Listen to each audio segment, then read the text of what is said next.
Very good morning student. So हम लोग absorption जो लेसन था रूट्स एब्जॉर्प्शन बाय रूट्स, उसमें हम लोगों ने थोड़ा बहुत पढ़ लिया है। नाउ नेक्स्ट टॉपिक हम लोग उसी में पढ़ने वाले हैं।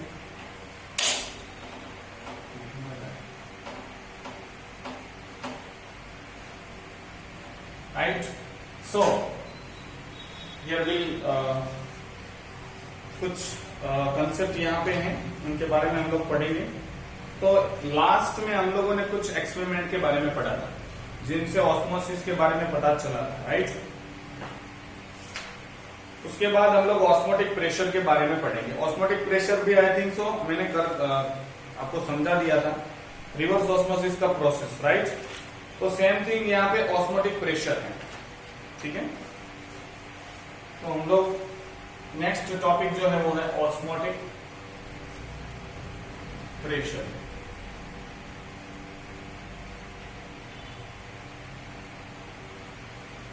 तो ये minimum pressure required to stop the flow of pure water into solution across a partially permeable membrane is called osmotic pressure.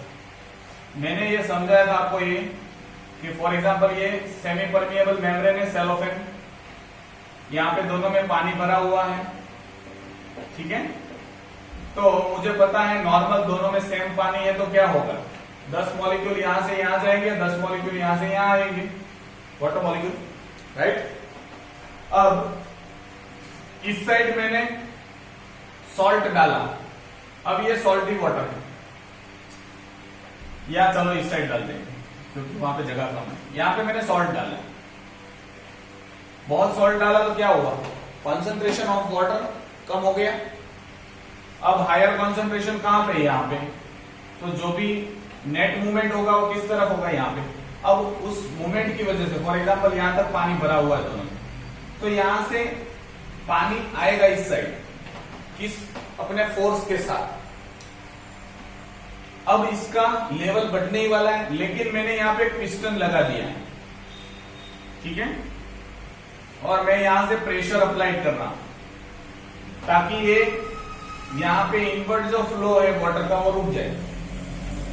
ठीक है, सो वो फ्लो है इस वाटर फोर्स से कुछ आ रहा होगा, उसको स्टॉप करने के लिए मैं जितना प्रेशर लगा रहा हूं उसको मैं ऑस्मोटिक प्रेशर कहता हूं। सो इन शॉर्ट ऑस्मोटिक रोकने के लिए, ऑस्मोसिस प्रोसेस को रोकने के लिए जितना मिनिमम प्रेशर लगाया जाता है दैट इज ऑस्मोटिक प्रेशर, उसको हम लोग ओपी बोलते हैं।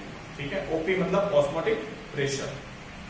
The term osmotic pressure is most usefully employed as an index of certain properties of solution.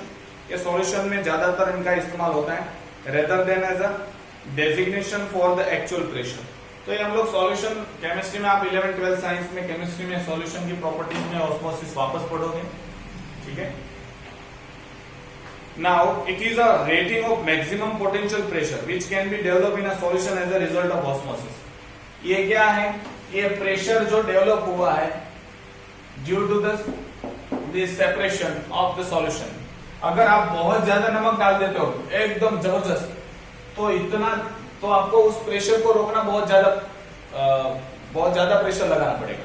बहुत कम नमक डाला है तो बहुत कम force. So who will decide the osmotic pressure is the concentration of solute. जो आप सॉल्यूट डाल रहे हो उसका concentration will decide the osmotic pressure, ये चीज याद रहे।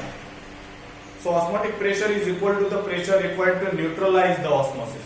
ऑस्मोसिस रोकने के लिए जितना प्रेशर लगाया जाए that is osmotic pressure. How long can osmosis continue, कितनी दूरी तक, कितनी देर तक ऑस्मोसिस कंटिन्यू रहेगा। फॉर एग्जाम्पल आपने पिस्टन नहीं लगाया होता, चलो तो यहाँ पे सॉल्टी वाटर है तो क्या होगा, धीरे धीरे वाटर, प्योर वाटर यहाँ पे, सॉल्टी यहाँ पे, धीरे धीरे वाटर का लेवल बढ़ेगा। अब यहाँ था इतना लेवल बढ़ गया, अब इतना लेवल बढ़ गया तो इसका वेट भी आ गया ना, तो वो प्रेशर करेगा ना, इतना वेट है तो कॉलम में प्रेशर, उसका वेट जो वाटर बढ़ गया है उसका कॉलम में वेट होगा। उस वेट कब तक कंटिन्यू रहेगा, ऑस्मोटिक प्रेशर और उस वेट का प्रेशर दोनों का प्रेशर इक्वलाइज हो जाए तब तक ऑस्मोसिस कंटिन्यू रहेगा। ठीक है, ऐसा नहीं चलेगा कि यहाँ पे पूरा पानी खत्म हो जाएगा और यहाँ पे पानी चल हो भी सकता है, लेकिन आप इस कॉलम में जो वाटर भर गया है एक्स्ट्रा, इससे एक्स्ट्रा यहाँ पे कम हो गया होगा, तो एक प्रेशर होगा ना उस वेट का भी, क्योंकि एटमॉस्फेयर में सबके ऊपर प्रेशर लगता है, तो उसका वेट का जो प्रेशर है वो अगर ऑस्मोटिक प्रेशर है, मतलब जो वाटर मॉलिक्यूल का मूवमेंट का प्रेशर है उतना हो जाए तो ऑस्मोसिस स्टॉप हो जाता है। ठीक है, थियोरेटिकली हम लोग देखने जाए तो ऑस्मोसिस कंटिन्यू होगा कब तक, जब तक इक्वलाइज ना हो जाए कॉन्सेंट्रेशन दोनों साइड पानी का। लेकिन एक्सपेरिमेंटली ये देखा गया है कि शुगर सॉल्यूशन थिसल फनल वाला एक्सपेरिमेंट याद हो तो कल हम लोगों ने देखा था कि यहाँ पे थिसल फनल लगाई गई है, ऐसी है, और यहाँ पे आर्टिफिशियल सेलोफेन पेपर लगाया गया है, अंदर शुगर सॉल्यूशन भरा गया है यहाँ तक, और ये पूरा पानी से भरा हुआ था, उसमें डुबाया। अब मुझे पता है शुगर सॉल्यूशन है तो हाइपरटोनिक अंदर है, हाइपोटोनिक बाहर है, एंडोऑस्मोसिस होगा। पानी यहां तक शुगर सॉल्यूशन था, पानी अंदर जाने की वजह से सॉल्यूशन का लेवल बढ़ेगा। कब तक बढ़ेगा, देखा कि यहां तक बढ़ा, उसके बाद लेवल नहीं बढ़ रहा है, अभी भी ये सॉल्यूशन कॉन्सेंट्रेटेड है, तो ऑस्मोसिस क्यों नहीं हो रहा है? क्योंकि जो कॉलम का वेट है, इतना वेट, इस पानी का वेट है, इस लिक्विड का जो वेट है, सॉल्यूशन का जो वेट है, that will equalise the with pressure created by the water. तो जितनी तेजी से वाटर आ रहा है उतनी तेजी से ये सामने फोर्स लगा रहा है, so there is no osmosis. ठीक है, थिसल फनल वाला। वैसे उल्टा भी हो सकता है, यहाँ पे पानी भरो, यहाँ पे सॉल्यूशन भरो, तो क्या होगा, यहां तक पानी भरा था इसमें, अब थिसल फनल में पानी है, बाहर सॉल्यूशन शुगर सॉल्यूशन है, तो क्या होगा, अंदर से बाहर पानी निकलेगा। लेकिन कब तक, थोड़ा यहां तक पानी था, इतना पानी राइज हुआ, ये नीचे आ गया यहां तक। अब यहाँ पे इतना, एक तो एयर प्रेशर होगा, लेकिन इस जो पानी लेवल बढ़ा है उसका भी प्रेशर होगा ना नीचे, उसका वेट का। फॉर एग्जाम्पल आप जा रहे हो, आप अकेले जा रहे हो तो कोई प्रॉब्लम नहीं, आपके ऊपर एक बक्सा रख दिया गया, तो आपका तो प्रेशर था ही, अब बक्से का भी आ गया, तो दैट मीन्स एक्स्ट्रा जो वाटर बाहर निकला उसका लेवल बढ़ा, उसका भी प्रेशर होगा, that will equalise with the pressure of osmosis. पानी का जो प्रेशर है उसके साथ इक्वलाइज हो जाएगा, ऑस्मोसिस बंद हो जाएगा। हम लोगों ने थिसल फनल में देखा है, इनफ्लक्स ऑफ वाटर इंक्रीज और such increase in weight of the rising column reduces the further osmosis. A stage will come reach when no osmosis occur even if the concentration of water molecule is not the same on the two sides। दोनों side concentration same नहीं है, फिर भी osmosis बंद हो गया है। उसका मतलब क्या है, in this state of equilibrium the water molecule from the beaker tends to force upward through the membrane but the weight of the pressure from the above hold them down। ये चलो ये आना तो चाहते हैं, लेकिन इस पानी का वेट इतना है कि ये जितना फोर्स लगा रहे उतना, इसलिए पानी अंदर नहीं आ पा रहा है। Right now importance of osmosis. Osmosis के कुछ इंपोर्टेंस हम लोग पढ़ने वाले हैं, बहुत जरूरी है कि ऑस्मोसिस हो। ठीक है, फॉर एग्जांपल सबसे पहले it helps in the absorption of water and minerals by the plant. एक तो ऑस्मोसिस हेल्प करेगा प्लांट को, रूट को पानी एब्जॉर्ब करने में और मिनरल एब्जॉर्ब करने में। क्यों? क्योंकि हमेशा बाहर पानी का कंसंट्रेशन ज्यादा रहेगा, सेल के अंदर सॉलिड का कंसंट्रेशन ज्यादा रहेगा, तो हमेशा पानी कैसा होगा, अंदर मूव करेगा। जैसे अंदर मूव करा तो यहाँ से पानी अंदर डायलम के थ्रू चला जाता है, तो पानी का कंसंट्रेशन ऑलवेज रूट हेयर के अंदर, रूट के अंदर कम रहता है, तो सॉइल से हमेशा पानी एब्जॉर्ब होता है। तो this is the first, osmosis की वजह से पानी एब्जॉर्ब होता है। दूसरा, develop turgidity so maintain turgor pressure in plant cell. Plant का सेल है, ये सेल वॉल है, अंदर की सेल मेम्ब्रेन है, पानी हमें बाहर हमेशा पानी रहेगा, हाइपोटोनिक ही रहेगा, अंदर सेल के अंदर साइटोप्लाज्म में थोड़ा मिनरल वाला रहता है, सॉल्यूट वाला रहता है, तो ऑलवेज पानी बाहर से अंदर आएगा, इसीलिए सेल को हमेशा फूला हुआ ही रखेगा, दैट इज टर्जिडिटी, संपूर्ण फूला हुआ। It allows the movement of water from one cell to another by ensuring the flow of mineral too. दो सेल के बीच में there is a connection. Plasmodesmata हम लोग इनको बोलते हैं. दो सेल के बीच में कनेक्शन होता है बहुत सारा, यानी एक ही दो ही बनाया. चलो अब क्या होगा, यहाँ का कॉन्सेंट्रेशन ज्यादा है तो पानी यहाँ से यहाँ आएगा, साथ में मिनरल्स भी आते जाएंगे. तो इस तरह से एक सेल से दूसरे सेल, दूसरे सेल से तीसरे सेल में पानी फटाफट फ्लो हो सकता है. Next, opening and closing of stomata. Stomata मतलब क्या है? इट इज अ, ये स्टोमेटा है, right. Kidney shape, bean shape guard cell होते हैं. अब मैं आपको ये आएगा हमारे में स्ट्रक्चर है, लेकिन ये स्टोमेटल अपर्चर बोलते हैं इसको. ये जो ओपनिंग है उसको अपर्चर बोलते हैं. ये गार्ड सेल है. गार्ड सेल के बाजू में सब्सिडरी सेल होते हैं, मतलब हेल्पर सेल. ये पूरे स्ट्रक्चर को मैं स्टोमेटल एपरेटस बोलता हूं. तो स्टोमेटस एपरेटस क्या इंक्लूड करता है? Aperture, guard cell and subsidiary cell, ये मिलके स्टोमेटल एपरेटस बनता है. अब देखो स्टोमेटा में यहाँ ये दोनों गार्ड सेल है. अगर पानी अंदर चला जाता है तो गार्ड सेल फूल जाएंगे, पूरी तरीके से फूल जाएंगे. सो यहाँ पे रेडियल माइक्रोट्यूब्यूल्स होती है, तो पूरी तरीके से फूल जाएंगे तो क्या होगा, अंदर की जो स्टोमेटा की दीवार है वो थिक होती है और बाहर की थीन होती है. तो क्या होगा, जैसे ही पानी भर जाएगा तो बाहर से फूलेगा ज्यादा, तो ये दूर जाएगा तो इसकी वजह से स्टोमेटा ओपन हो जाएगा, राइट. एक इस तरह का अरेंजमेंट है जहां पे ओपनिंग एंड क्लोजिंग जो होता है वो इसी बेस पे होता है कि जो जाडी दीवार है, ये अंदर की जो दीवार है वो जाडी है, बहुत थिक होती है और हार्ड भी होती है. तो पानी जैसे फूलेगा तो बाहर की तरफ फूल जाएगा, अंदर की तरफ नहीं फूल पाएगा. क्यों? क्योंकि हार्ड दीवार है. बाहर जैसे फूलेगा तो और खींच, तनाव, मतलब जिनको खींचा बोलेंगे, दोनों साइड से खींचेगा तो ये ओपनिंग है वो ओपन हो जाता है. और गैसियस एक्सचेंज, ट्रांसपीरेशन और बहुत सारी चीजें हो पाती है. नाउ हम लोग पढ़ेंगे वो है टोनोसिटी. टोनोसिटी मैंने ये पहले ही बता दिया है. हाइपरटोनिक, हाइपोटोनिक एंड आइसोटोनिक, ये वाली चीजें हम लोग पढ़ने वाले हैं यहाँ पे. टोनोसिटी एक ऐसी टर्मिनोलॉजी है कि it will keep the cell in full tone. Tone मतलब फुला हुआ, right. So the relative concentration of solution that determine the inward and outward direction of the diffusion is called tonicity. मतलब सॉल्यूशन का concentration टोनोसिटी decide करेगा, ठीक है. Solution बाहर, solution में से पानी बाहर जाएगा या अंदर आएगा, दैट विल डिसाइड द टोनोसिटी. तो टोनोसिटी के बेस पे हम लोग तीन तरह के सॉल्यूशन हैं, हाइपोटोनिक, हाइपरटोनिक एंड आइसोटोनिक.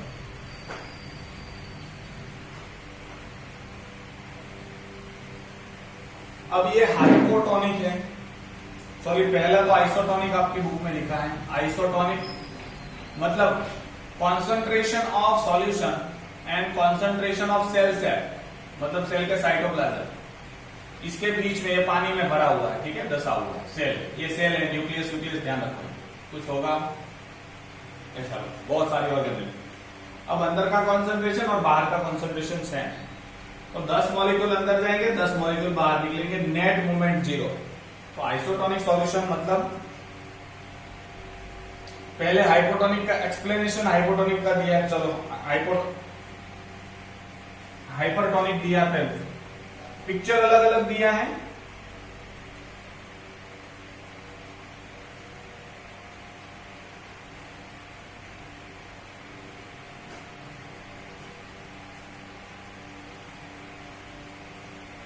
ये भी गधे हैं. चलो यहाँ पे I think so it is solution जो हाइपरटोनिक दिए वो हाइपरटोनिक नहीं, हाइपो और हाइपो में चेंज कर दिए, ठीक है. हम लोग देखते हैं. अगर ये हाइपोटोनिक सॉल्यूशन है, हाइपोटोनिक, अगर हाइपोटोनिक सॉल्यूशन है बाहर, तो क्या होगा, बाहर हाइपोटोनिक है मतलब बहुत कम कंसंट्रेशन वाला सॉल्यूशन है, सॉरी हाइपोटोनिक सॉल्यूशन है, दैट मीन्स बाहर बहुत प्योर वाटर है. अंदर बहुत ज्यादा सॉल्ट है, तो क्या होगा? एंडोऑस्मोसिस होगा, एंडोऑस्मोसिस, ठीक है, और सेल टर्जिड रहेगा। अब हाइपरटोनिक सॉल्यूशन देखते हैं। इसमें एक्सोऑस्मोसिस होगा, ये तो पता है, क्योंकि मैंने कल या परसों ही आपको प्रीवियस लेक्चर में ही मैंने बोल दिया था कि इस तरह से होता है। अगर हाइपरटोनिक बाहर है, मतलब बाहर बहुत सॉल्ट थी, अंदर बहुत पानी, तो पानी बाहर निकलेगा तो सेल अंदर से सिकुड़ जाएगा, ठीक है। फॉर एग्जांपल ये सेल वॉल थी, तो सेल मेम्ब्रेन अंदर से सिकुड़ जाएगी और ये सेल अंदर हो गया, श्रिंक हो गया। तो यहाँ पिक्चर में भी गलत दिया है, ठीक है। हाइपोटोनिक में ये पिक्चर दिया है, हाइपरटोनिक में ये दिया है। चलो यहाँ पे तो सेल वॉल प्रोटेक्ट करती है। अगर ह्यूमन का आरबीसी लेंगे, उसको मैं यहाँ पे डालूंगा आइसोटोनिक के साथ, कुछ नहीं होगा, नो चेंज। अगर उसको मैं हाइपोटोनिक के साथ डालूंगा तो ये फूट जाएगा, क्योंकि यहाँ प्लांट सेल में तो सेल वॉल है, ताकि कितना भी फूले ऑस्मोटिक प्रेशर से, उससे भी बेहतरीन ज्यादा सेल का प्रेशर, सेल वॉल का प्रेशर रहेगा, मजबूत रहता है, इसलिए ये फूट जाता है, क्योंकि हमारे में सेल वॉल नहीं होती। और RBC when kept in hypertonic solution it shrink, बहुत श्रिंक हो जाएगा, बहुत छोटा सा हो जाएगा, ठीक है। तो उनके बारे में अभी हम लोग पढ़ते हैं। Now hypotonic solution, in hypotonic solution, solution outside the cell has lower, outside the cell has lower concentration of solute, outside the cell lower concentration than the cell, so the water molecule moves into the cell from the outside। तो क्या होगा? पानी बाहर से अंदर आएगा, that is known as endoosmosis।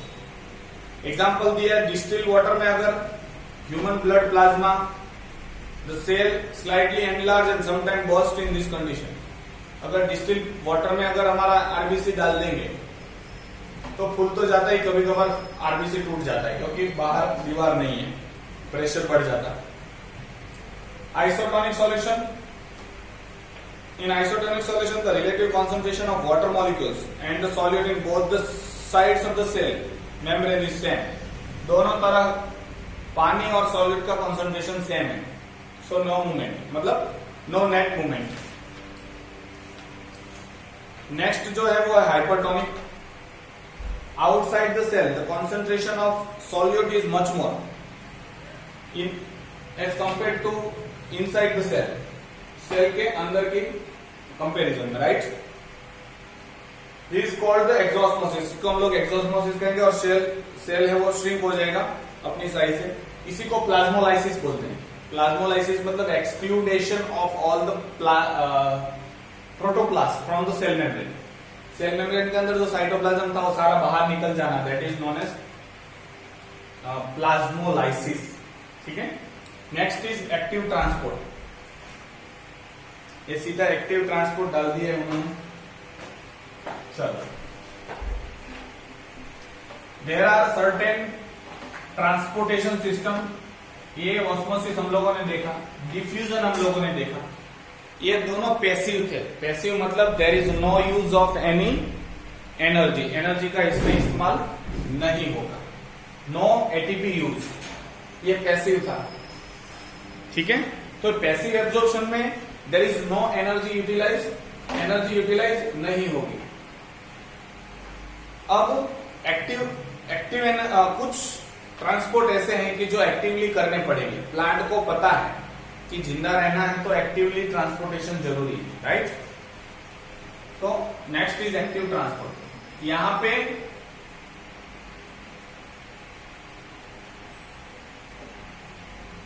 पे आपको एनर्जी स्पेंड करनी पड़ेगी। वहां पे डिफ्यूजन में और ऑस्मोसिस में कहीं पे भी एनर्जी आपको स्पेंड नहीं, सिर्फ एक उसमें जरूरी था, वो था कॉन्सेंट्रेशन ग्रेडियंट। एक तरफ ज्यादा कॉन्सेंट्रेशन होना चाहिए, दूसरी तरफ कम कॉन्सेंट्रेशन होना चाहिए। तो फ्रॉम हायर टू लोअर हमेशा जाएगा, डिफ्यूजन हो या ऑस्मोसिस हो, राइट। यहां पे अगेंस्ट द कॉन्सेंट्रेशन ग्रेडियंट चलेगा, मतलब transport of molecule from their lower concentration to higher concentration. एक एग्जांपल देता हूं।